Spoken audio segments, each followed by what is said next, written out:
La Guerra Fría, una época marcada por el miedo, la desconfianza y una carrera frenética por la supremacía entre dos bloques, dos ideologías, dos potencias, Estados Unidos y la Unión Soviética. En las calles, la gente aprendía a cubrirse ante la amenaza de una bomba nuclear. En los salones de clases, los niños ensayaban simulacros de duck and cover, mientras los padres observaban con preocupación la creciente tensión internacional. El mundo contuvo el aliento ante la posibilidad de un conflicto total, pero lo que pocos sabían es que, dentro de los muros de hospitales, universidades y prisiones de Estados Unidos, se libraba otra guerra. Una guerra silenciosa, oculta entre expedientes y laboratorios, donde los más vulnerables eran convertidos en sujetos de prueba en experimentos con radiación. Donde la paranoia y el secretismo justificaban lo injustificable. Hoy, nos adentraremos en una de las páginas más oscuras de la historia médica estadounidense.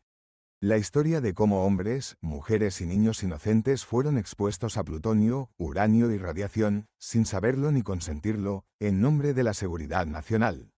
Un relato que, durante décadas, estuvo sellado bajo el más estricto secreto de Estado y que solo salió a la luz gracias a la tenacidad de periodistas, familiares y sobrevivientes que se negaron a que el olvido cubriera el horror. Para entender cómo y por qué sucedieron estos experimentos, debemos retroceder en el tiempo, al final de la Segunda Guerra Mundial. Un mundo transformado por la explosión atómica sobre Hiroshima y Nagasaki. El proyecto Manhattan había dado a Estados Unidos la bomba, pero también un nuevo dilema, el poder destructivo de la radiación y sus efectos sobre el cuerpo humano. La ciencia se convirtió en arma, y la ignorancia sobre sus consecuencias en una amenaza latente. ¿Cuánta radiación podía soportar un soldado en el campo de batalla? ¿Era posible tratar a las víctimas de un ataque nuclear? ¿Cómo manejar materiales como el plutonio y el uranio de manera segura? Preguntas urgentes en un país que veía a la Unión Soviética como su rival en la carrera armamentista. La Comisión de Energía Atómica, recién formada, junto con las Fuerzas Armadas, necesitaban respuestas. Pero la investigación ética, abierta y supervisada, era lenta y un riesgo político. Así que tomaron otro camino, experimentaron en quienes no podían o no sabían protestar.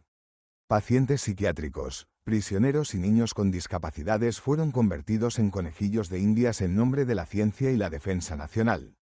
Uno de los casos más impactantes es el de Albert Stevens. En 1945, Stevens, un hombre mayor, fue internado en la Universidad de California con un diagnóstico erróneo de cáncer terminal. Los médicos, financiados por el gobierno y bajo órdenes de la Comisión de Energía Atómica, vieron en él una oportunidad única: inyectarle plutonio 238 y rastrear cómo este material radiactivo se movía y se acumulaba en el cuerpo humano. Stevens nunca supo la verdad, no fue informado ni de su verdadero diagnóstico ni de que sería parte de un experimento.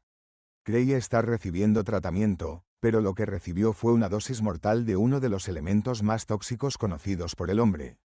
Irónicamente, Stevens sobrevivió a su supuesto cáncer y vivió por años, sin saber que era el hombre más radiactivo del mundo, portando un secreto que ni siquiera él conocía. Stevens fue solo uno entre muchos. Al menos 18 pacientes en hospitales de Rochester, Chicago y San Francisco fueron inyectados con plutonio o uranio entre 1945 y 1947. Los documentos secretos los identificaban por códigos, como CAL2 o HP3, despersonalizándolos, borrando su identidad y reduciéndolos a simples números en una lista de experimentos. Ninguno de ellos dio su consentimiento informado. Ninguno supo la verdad de lo que se les hacía. No solo los enfermos terminales fueron víctimas. Los experimentos se diversificaron y se extendieron a la población carcelaria. En la prisión estatal de Washington y Oregón, más de 100 reclusos fueron reclutados para participar en estudios médicos. Les prometieron unos pocos dólares, cigarrillos o reducción de condena, pero nunca les explicaron que serían inyectados con radio o que sus testículos serían expuestos a dosis masivas de radiación de rayos X. El objetivo: estudiar los efectos de la radiación en la fertilidad masculina.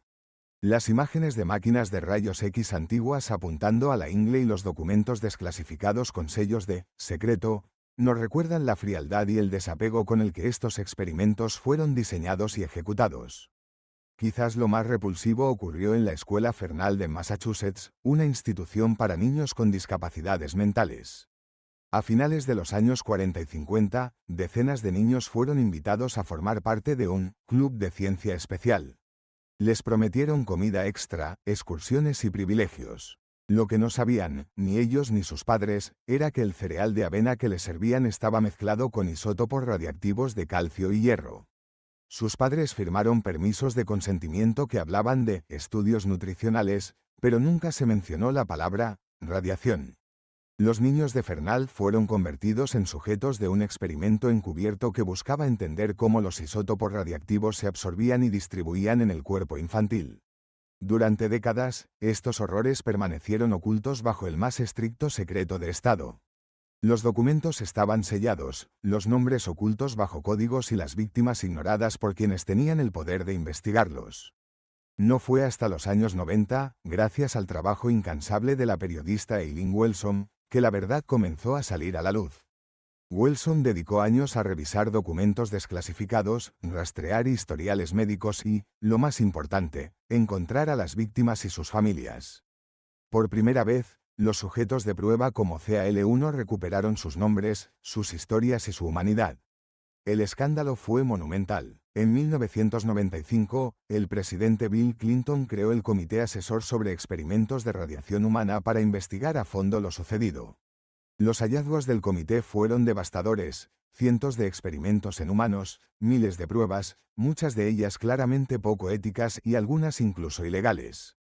Clinton se disculpó públicamente en nombre del gobierno de los Estados Unidos, reconociendo el daño irreparable causado y la traición a la confianza de los ciudadanos. ¿Qué legado dejaron estos experimentos? En el plano científico, los datos obtenidos son de dudosa utilidad. Las condiciones poco controladas y la naturaleza encubierta de los estudios afectaron la validez de los resultados.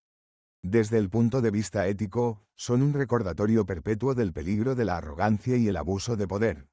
Un experto en bioética lo resume con claridad: estos casos fueron fundamentales para la creación de las estrictas normas de consentimiento informado que tenemos hoy. Nos forzaron a preguntarnos, ¿hasta dónde podemos llegar en nombre de la ciencia o la seguridad nacional? La respuesta es clara: nunca a expensas de la dignidad y los derechos humanos básicos. Las víctimas y sus familias recibieron eventualmente compensaciones económicas, una reparación pequeña y tardía para un daño que nunca podrá borrarse por completo.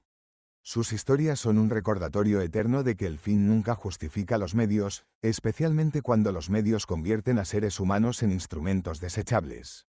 La historia de los experimentos con radiación en Estados Unidos no es solo una reliquia de la Guerra Fría. Es una advertencia sobre lo que puede suceder cuando el miedo y el secretismo opacan la moral, la ética y la compasión. Nos recuerda que la vigilancia ética no es un lujo ni una burocracia innecesaria, sino una necesidad constante para proteger a los más vulnerables entre nosotros. En memoria de Albert Stevens, de los niños de Fernald y de todas las víctimas que nunca supieron la verdad, debemos mantener viva esta historia. No para alimentar el resentimiento, sino para aprender, para no repetir y para exigir siempre transparencia y humanidad en la ciencia y la medicina. Si esta historia te hizo reflexionar, te invitamos a compartirla, para que más personas conozcan lo que ocurrió y comprendan la importancia de la ética en la investigación científica. Tu opinión importa. Comenta, comparte y suscríbete para que juntos sigamos explorando y aprendiendo de los capítulos más complejos y difíciles de nuestro pasado. Gracias por acompañarnos.